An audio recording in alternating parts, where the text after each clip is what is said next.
কোন জমিনে তুমি আমি বসবাস করি রে মা, এই জমিনটা একটু পাওয়ার দিয়া বলবেন এই জমিনটা আমাদের জন্য সুন্দর বসবাসের স্থান করে দিয়েছেন কে? ওই আল্লাহ কয় কুমিল্লার মানুষ ভালো করে শুনে নাও, এত সুন্দর করে জমিনটাকে আমি আল্লাহ তোমার জন্য স্থির করে দিলাম। আল্লাহ কয় ও বান্দা আসমানের দিকে তাকাইয়া দেখ, আমি আল্লাহ আসমানটারে তোর জন্য একটা ছাদ বানাইয়া দিলাম। ছাদ তাকাইয়া দেখ, তোমরা যখন বানাইছো সামিয়ানা, ওই সামিয়ানার খুঁটির অভাব নাই, এই সামিয়ানা খুঁটিবিহীন থাকবে না। আল্লাহ কয় রে এ কুমিল্লার মানুষ ভালো করে নজর করে তাকাইয়া দেখ, এত বিশাল বড় ছাদ বানাইলাম, ওই ছাদের একটা খুঁটিও আমি আল্লাহ দেই না। قدر قدرت داری برکمال انت ربی انت حسب ذوالجلال تو ہی قادر جلیل اللہ جہادر بہر حال تو ہی میرا نگہدار۔ এরে যুবক ভাই ও বৃদ্ধ ও পর্দানিশী মা গো মা, ভালো করে শুনে নাও মা, আগামীকালে ময়দানে বয়ান হবে না রে মা।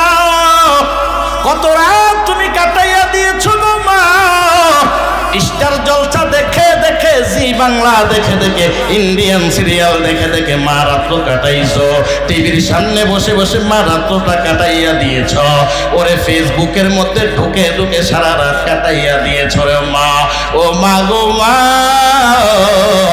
একটু কি তোমার মনে পড়ে না যেই স্বামীর ঘরের মধ্যে বসে বসে আজকে টিভি দেখতেছি, সিনেমা দেখতেছি, ওই স্বামীর ঘরে কোনো একদিন নতুন বধূ হইয়া আসলা, চুলগুলো আমার মারাত্মক কালো, চেহারাটা আমার ফুটান্ত ফুটান্ত গোলাপ ফুলের মতো সুন্দর, আমার চেহারা এত সুন্দর,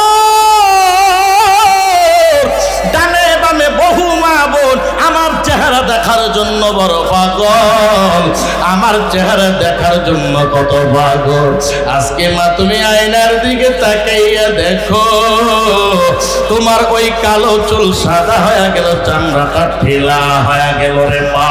একটু যোগ বিয়োগ করে হিসাব করে তাকাইয়া দেখবা 25 বছর 30 বছর তোমার চলে গেল, কি পরিমাণ আমল করেছ রে মা। ওরে মারে মা, বলতে বলতে মাহে রমজান হাজির, একটা বছর কেমনি কাটাইছো রে মা, একটু কি যোগ বিয়োগ করেছ হে আমার যুবক, ও আমার বৃদ্ধ, কেমনে এক বছর চলে গেল। মায়ার নবী কয় কিয়ামতের আলামত সমূহের মধ্যে একটা আলামত হলো মানুষের হায়াতটা এতই সংকেত হয়ে যাবে, সংকীর্ণ হয়ে যাবে, বান্দার কাছে বছর মাসের মতো মনে হবে। জোরে কাউ ঠিক কিনা? আরে আওয়াজ দিয়ে বলেন ঠিক কিনা? বছর মাসের মতো হবে, এ বছর মাসের মতো হবে গো, মাস সপ্তাহের মতো হয়ে যাবে, সপ্তাহ দিনের মতো হয়ে যাবে। এই আজকে জুমার নামাজ পড়াইয়া আপনাদের কুমিল্লায় আসলাম, মনে হয় মাত্র একদিন পর জুমা মনে হয়ে গেল। গত জুমা পড়াইল 7 দিন চলে গেল, আবার আজকে জুমার নামাজ পড়াইয়া আসলাম রে যুবক। এক সপ্তাহ কেমনে গেল খবর নাই। এরে যুবক ভাই, গুনার কি পরিমাণ তোর বাকি আছে, আর কি পরিমাণ করবি রে বাবা। একটু কি তোর কবরের কথা মনে হয় না? একটু কি তোমার আমার মরণের খবর অন্তরে আসে না রে বাবা? এই জন্য আজকের এই কোরআনের মাহফিল আগামীকালকে থাকবে না, আজকেই সমাপ্তি হয়ে যাবে রে বাবা। এ যুবক, দৌড়াইয়া আয় কোরআনের ময়দানে আয়। এ যুবক, এক ফোঁটা চোখের পানি ছাড়বি রে বাবা। 20 বছর 30 বছর 40 বছর গুনাহ করলি, এই 40 বছর গুনাহ করার পর এই কোরআনের ময়দানে এসে এক ফোঁটা চোখের পানি ছেড়ে দিবি। এক ফোঁটা চোখের পানি ছাড়ার সাথে সাথে আমার দয়াময় মালিক আল্লাহ তোমার আমার জীবনের সব গুনাহ ক্ষমা করে দেয়। হে খোদা দয়াময় রব্বুল আলামিন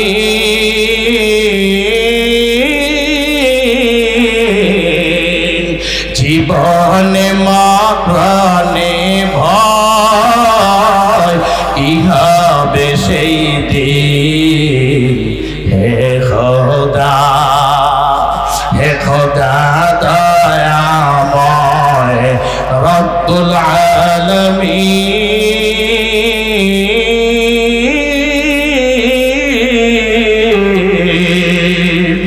জীবনে মরণে ভয় কি হবে সেই দিন হে খোদা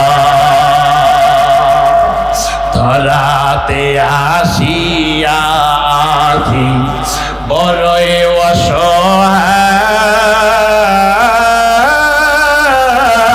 অসহায় ইহকালের মায়া জালে অন্ধ যে সবাই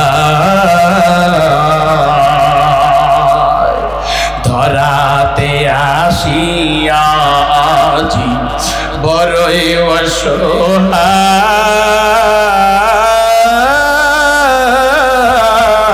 অসহায় ইহকালের মায়া জালে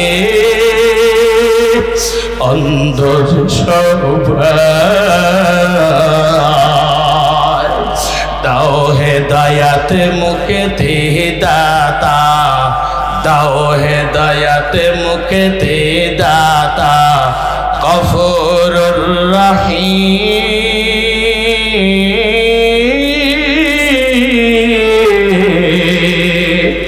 জীবনে মরণে ভয় কি হবে সেই দিন হে খোদা আল্লাহ তাআলা ডাক দেয়া কয় এ বান্দা আমি আল্লাহর দয়া আমি আল্লাহর রহমত কত বড় গো ও বান্দা তুই পাহাড় পরিমাণ গুনাহ করেছ আমি আল্লাহর কোরআনের ময়দানে আয় আয় আয় এক ফোঁটা চোখের পানি ছেড়ে বান্দা তুই দিবা ওরে বান্দা তোর চোখের পানি নাকের ডাগায় আসার পূর্বে আমার দয়াময় মালিক বলেন ও বান্দা আমি আল্লাহ তোর জীবনের সব গুনাহ ক্ষমা করে দে हर गरी देने को तू तैयार है जो ना मांगे उससे तो बेजार है या इलाही तो मेरा माबूद है या इलाही तू मेरा माशूक है या इलाही मुझे से मुझको दूर कर ताकि देखो मुझ में तो चको एक नजर ए যুবক ভাইরা আমার এই জন্য বলি বাবা কোরআনের ময়দানে আর ঠকবি না বরং গুনাহ নিয়ে আসবি আমার দয়াময় মালিক আল্লাহ তোর জীবনের গুনাহ ক্ষমা করে জান্নাতের মেহমান বানাইয়া বাড়ির দরজায় ফিরাইয়া দিবে জোরে কাউ ঠিক না বেঠে কি বুঝলেন এই ময়দানের দাম আছে না নাই আরো আস্তে কর হাই হাই হাই হাই আপনারা মনে হয় এটারে কবরস্থান বানাইছে আমার এখনো বাস্তব জীবনের যতগুলো প্রোগ্রাম করলাম আপনারাও আমারে চিনেন নাই আর আমিও আপনাকে ভালো করে চিনি নাই আল্লাহর বান্দার দাওয়াতে সাড়া দিয়ে চলে আসছি যতক্ষণ আমি বয়ান করব মনে রাখতে হবে সিংহের মতো গর্জন ময়দান থেকে দিতে হবে মুসলমান ভালো করে মনে রাখবা মুসলমানের কামান নাই বিমান নাই কিচ্ছু নাই মুসলমানের সবচাইতে বড় অস্ত্রের নাম হলো আল্লাহু আকবার জুড়ে ঠিক কিনা আর জুড়ে ঠিক কিনা যে যেমনে কয় বেশি দূর নাই মায়ানমারের মুসলমানের কচু কাটা করছে না কিছুদিন আগে কথা কয় না করছেনি ইন্ডিয়া তো আপনাদের কাছে মোটামুটি বর্ডার এলাকার মধ্যে বসবাস করেন সাইড করে বলাই বেশি সময় লাগবে না এই ঘুমাইয়া ঠিক বান্দরের মতো কথা কন মুসলমানের সন্তান এক একজন মনে হয় এক সপ্তাহ খানা খায় কোরআনের ময়দান হবে, সিংহের মতো আওয়াজ তুলতে হবে, আল্লাহু আকবার ধরে দিবেন, গোটা এলাকা মুখরিত হয়ে যাবে। জোরে কেউ ঠিক কিনা? এরপরও নাকি আমনগুলো এবার বিরিয়ানির ব্যবস্থা করছে। হাই হাই, এত খানা দুপুরে খাইছে, আল্লাহ আমিনের বদলতে ক্ষমা করে দিয়েছে। এবার আসুন, আলোচনা কি মোটামুটি আধা ঘন্টা করবো? সালামু আধা ঘন্টা ভাববো কি বুঝলেন? কি বয়ান চলবো তো? আল্লাহ আমাদের সবাইকে হেদায়েত দান করুন। আরো আস্তে করুন। আল্লাহ বলেন, وَقَضَى رَبُّكَ أَلَّا تَعْبُدُوا إِلَّا إِيَّاهُ وَبِالْوَالِدَيْنِ إِحْسَانًا وَقَضَى رَبُّكَ আল্লাহ তাআলা ডাক দেয়া কয়, ও পয়গম্বর, তোমার রবের সিদ্ধান্ত, তোমার রবের ফয়সালা, তোমার রবের ফয়সালা। আল্লাহর পয়গম্বরকে আল্লাহ তাআলা ডাক দেয়া কয়, ও নবী, আপনার রবের সিদ্ধান্ত কি সিদ্ধান্ত? ভালো করে শুনে নেন। আল্লাহ তা'বুদু, এ নবী, দুনিয়ার সব উম্মতদেরকে জানান দিয়ে দেন, দুনিয়ার সব বান্দা বান্দীদেরকে শুনাইয়া দেন, আল্লাহ তা'বুদু, দুনিয়াতে যত ইবাদত করবে, এ বান্দা শুনে নাও, দুনিয়াতে যত ইবাদত করবা, দুনিয়ার কারো কোনো গোলামি করা যাবে না। ভালো করে মনোযোগ দিয়া বয়ানটা শুনে নেও রে বাবা। তোমাদের কাছে আসছি নতুন, এ শুনবা, ভালো করে শুনবা, ও এলাকার যুবক শুনে নাও। আল্লাহ তাআলা ডাক দেয়া কয়, ও পয়গম্বর, দুনিয়ার সব বান্দা বান্দীদেরকে জানান দিয়া দেন, আল্লাহ তা'বুদু, দুনিয়ার সব বান্দা বান্দী ইবাদত করবে কার? আল্লাহ তাই আল্লাহ তা'বুদু ইল্লা ইয়া, দুনিয়ার কারো কোনো গোলামি করা যাবে না, এ বটগাছের পূজা করা যাবে না, কোন পীরের দরবারে যাইয়া মাথা নত করে সিজদা দেওয়া যাবে না, এ কবরের সামনে যাইয়া সিজদা দিতে পারবি না রে কপাল পোড়া মুসলমান। ভালো করে শুনে নাও, এই কপাল দিয়েছেন কে? আরো আসতে গর, এই কপাল বানাইছে কে? আল্লাহ কয়, রে বান্দা, আমি আল্লাহই তো তোরে সুন্দর করে বানাইলাম।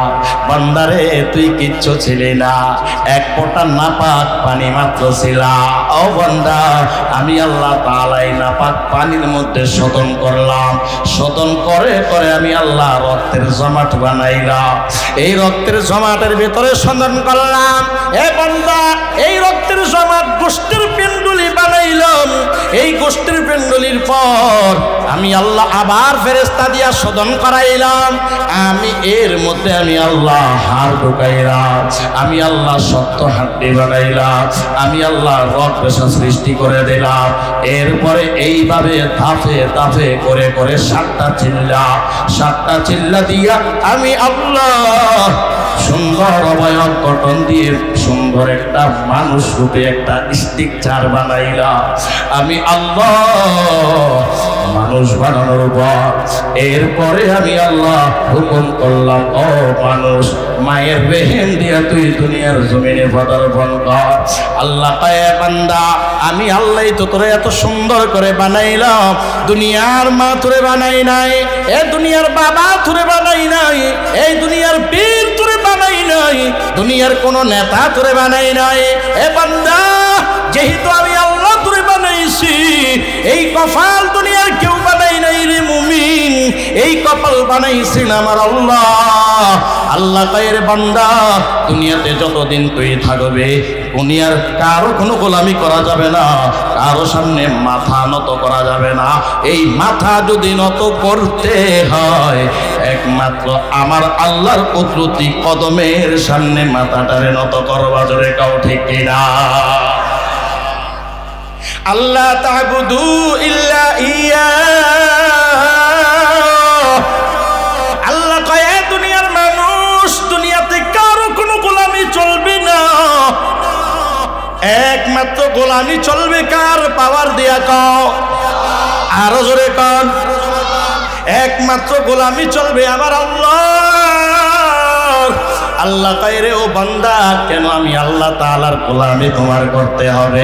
এরে কুমিল্লার মুসলমান, একটু ভালো করে শুনে নেন, কেন আপনি আল্লাহর গোলামি করবেন? আল্লাহ কয় ও বান্দা, এই জন্যই আমি আল্লাহর গোলামি করব। আল্লাহ অন্য এক আয়াতের মধ্যে বলেন, ওয়ামা খালাকাতুল জিন্না ওয়াল ইনসা ইল্লা লিয়াবুদুন।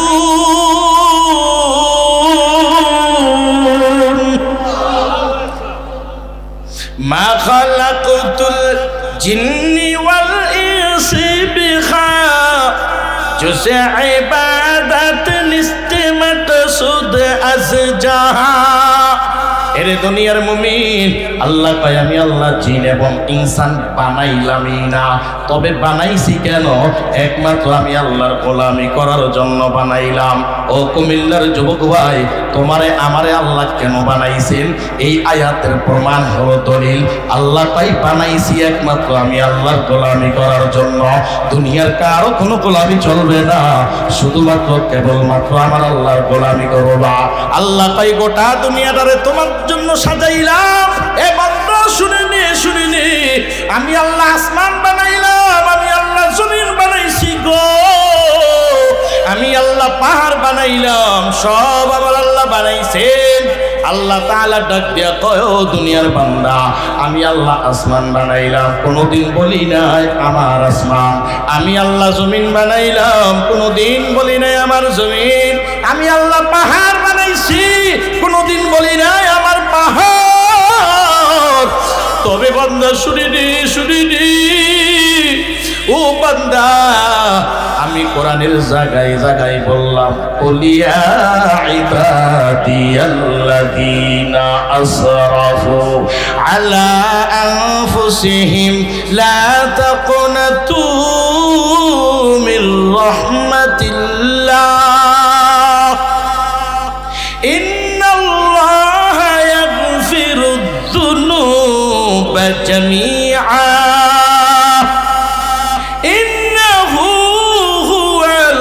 গফুরুর রহিম।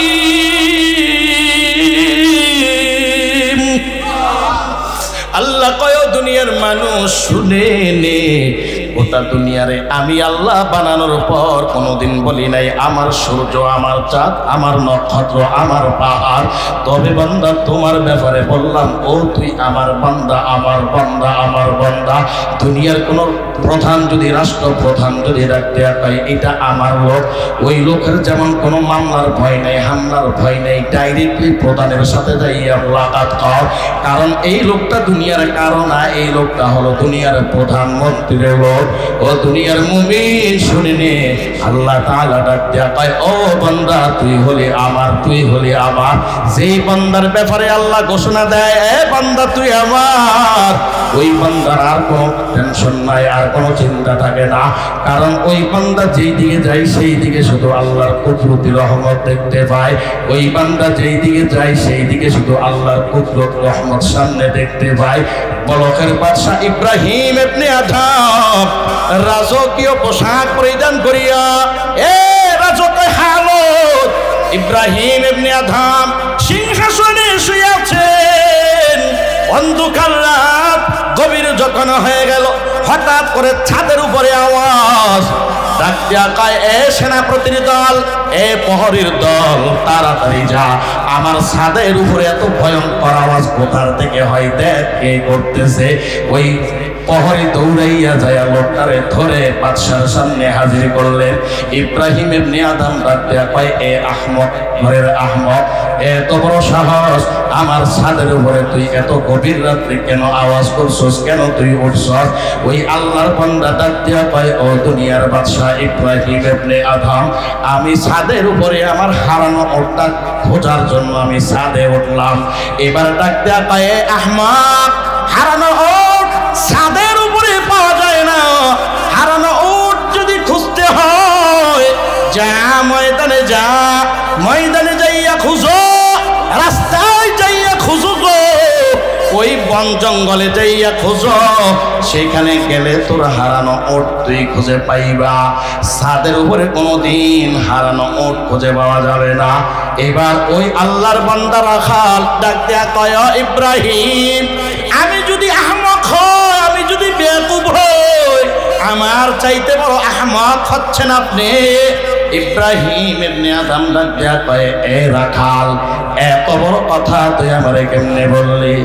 ডাক দেয়া কয়, ইব্রাহিম, হারানো ওট যদি ছাদের উপরে পাওয়া অসম্ভব হয়, তাহলে শুনে নাও, এই রাজকীয় পোশাক পরিধান করিয়া, অহংকারের চাদর গায়ের মধ্যে থেকিয়া, এই রাজকীয় হালত অবস্থায় রাজপ্রাসাদে শুয়া শুয়া আমার মালিকের পাও তেমন অসম্ভব। ইব্রাহিম ইবনে আদমের হঠাৎ করে কান খুলে গেল, বিবেক খুলে গেছে। ইব্রাহিম ইবনে আদম আর বিলম্ব করে নাই। আল আকিলু তাকফিহিল ইশারা, বিবেকমানদেরকে সাধারণ ইঙ্গিত করলে বুঝে যায়। ইব্রাহিম ইবনে আদম শরীর থেকে রাজকীয় পোশাকটা খুলিয়া, এ ছিঁড়া ফেরা জামা গায়ে দিয়া, রাজকীয় পোশাকটাকে শরীর থেকে খোলার পর এই রাজপ্রসাদটাকে লাথি মেরে ডাক দেয়া কয়, পাহাড়ের দল, না না না, আজ থেকে আমি এই রাজপ্রাসাদে থাকবো না। দুনিয়ার বাদশাহী আর আমার দরকার নাই। আমার অন্তরের চক্ষু খুলে গেছে, এই রাজপ্রাসাদে থাকিয়া আমার মাওলারে আমি পাবো না। ওই ইব্রাহিম ইবনে আদম গভীর রাত, রাতটা শেষ হওয়ার সাথে সাথে জানালা দিয়ে এবার পূর্ব দিকে তাকাইছে। পূর্ব দিকে তাকানোর পর দেখে সুন্দর করে লাল একটা সূর্য উদয় হয়। সূর্যটার দিকে তাকায় দু চোখের পানি ছেড়ে দিয়ে ডাকিয়া কয়, আল্লাহ, এই সূর্যটারে সকালবেলা লাল করেছে কে? ওই সূর্যটা আবার 12টা বাজে যখন মাথার উপরে আসে আবার সাদা হয়ে যায় কে করে? আবার 12টার পর পশ্চিম দিকে ঢেলে যায় কে করে? আবার পশ্চিম দিকে একদম অস্তমিত হয়ে গোপন হয়ে অন্ধকার হয়ে যায়। ইব্রাহিম ইবনে আদম চিন্তা করতে লাগলেন, এই সূর্যটাকে হাঁটাইল কে? এই সূর্যটাকে সাদা করলো কে? এই সূর্যটাকে লাল করলো কে? গভীর রাত, আসমানের দিকে তাকাইছি, দেখে মাগরিবের পর ওই চাঁদ মাসের শুরুতে চিকন হয়ে আসে, এই চাঁদটা আবার আস্তে আস্তে করে মোটা হয়ে যায়। আবার 14 তারিখ পার হওয়ার পর এই চাঁদটা আবার গোপন হয়ে অন্ধকার হয়ে যায়। ডাক দিয়া কয়, এই চাঁদটাকে চিকন রাখলো কে? এই চাঁদটাকে মোটা করছে কে? এই চাঁদটাকে অন্ধকার করেছে কে? মূলত কেউ না, কেউ না। এই চাঁদটাকে মোটা চিকন করার পিছনে একমাত্র আমার আল্লাহ।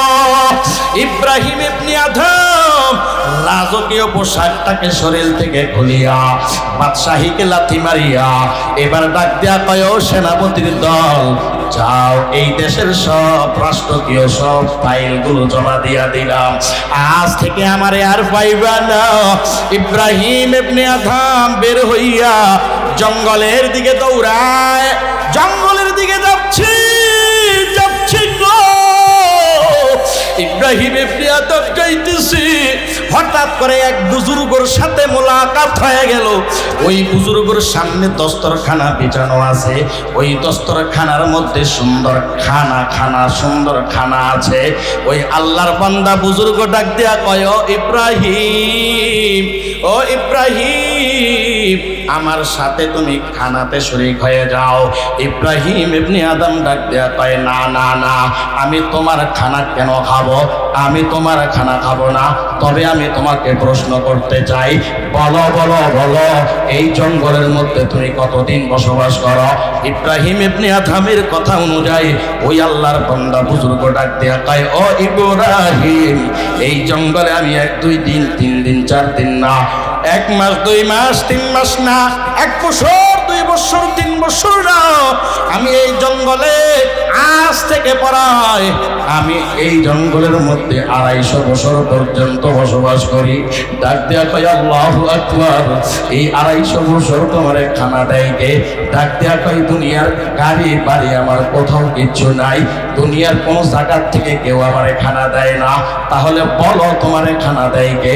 ডাক দেয়া কয় যে আল্লাহ আমার এই জঙ্গলে রেখে রেখে ইবাদত করাইতেছেন, ওই মহান মালিক নিয়মিত 3 বেলা জান্নাতি খানা আমার সামনে হাজির করে দেয়। করতাওয়াক্কুল নিকুনিহার সুবহ শাম মেরো সনদ রিজক তো আজলামা। এ মুমিন ভাই, একটু পাওয়ার দিয়া বলবেন কুমিল্লার মানুষ রিজিক দেওয়ার মালিক কে? আরো আসতে বলে। আপনার সন্তান বিদেশে থাকে, বিদেশ থেকে রিজিক আসে, ঠিক না? আপনি ব্যবসা করেন, ব্যবসা থেকে রিজিক পাচ্ছেন। আপনাকে আমি প্রশ্ন করতে চাই, আপনার সামনে একটা গাছের ভেতরে পাখি বসবাস করে, আছে না নাই? ওর তো ব্যবসা নাই, ও তো বিদেশে থাকে না। একটু বুঝে থাকলে বলুন, ওই পাখি সকালবেলা খালি পেটে বের হয়ে যায়, সন্ধ্যাবেলা পেট ভরপুর নিয়ে বাসায় পৌঁছে যায়। বুঝে থাকলে বলুন, ওই পাখিটাকে খাওয়াইলো কে? আরো জোরে কর। তাহলে বুঝতে হবে সব দুনিয়ার মাধ্যম রিজিক দেওয়ার এগুলা ওয়াসাইল, এগুলা মাধ্যম মূলত দেয় কে? আরো জোরে কর। এই বিশ্বাস ভিতরে আছেনি? ভিতরে অন্তরে বিশ্বাস ঢোকাতে। ভাইরা আমার, ওই দিকে যাচ্ছি না রে ভাই। ইব্রাহিম ইবনে আদম চোখের পানি ছেড়িয়া ডাক দেয়া কয় ও আল্লাহ, আমিও তো তোমার গোলাম, সব আমি লাথি মেরে ফালাইয়া চলে আসলাম। ওরে মাওলা, তোমার কাবা বাইতুল্লাহ কয়। ইব্রাহিম ইবনে আদম বাইতুল্লাহর দিকে দৌড়াইতেছে গো। বাইতুল্লাহ কই, বাইতুল্লাহ কই? এই জমিনের মধ্যে একদল বান্দা বাইতুল্লাহর জন্য পাগল। জোরে কান আছে না নাই? আরো জোরে কান আছে না নাই? কখন জানি বাইতুল্লাহ দেখব, বাইতুল্লাহ দেখার জন্য এ জমিনের কিছু বান্দা বড় পাগল হয়ে যায়। আর ডাক দেয়া কয় মদিনা যাইতে পারলাম না, মদিনা দেখতে পারলাম না। আমি অসহায়টাই এত দূরে রই, অসহায়টাই এত দূরে রই, শুধু সালাম জানাই মদিনা যাইতে পারলাম না, মদিনা দেখতে পারলাম না। মদিনা নাম কত সুন্দর,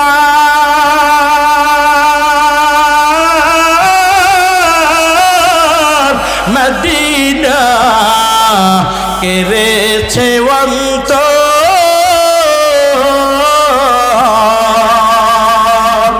পাখির নেই ডানা থাকলে, পাখির নেই ডানা থাকলে উড়ে যেতাম মদিনা, মদিনা যাইতে পারলাম না, মদিনা দেখতে পারলাম না। আরো বেরোই উবাল হাওয়া,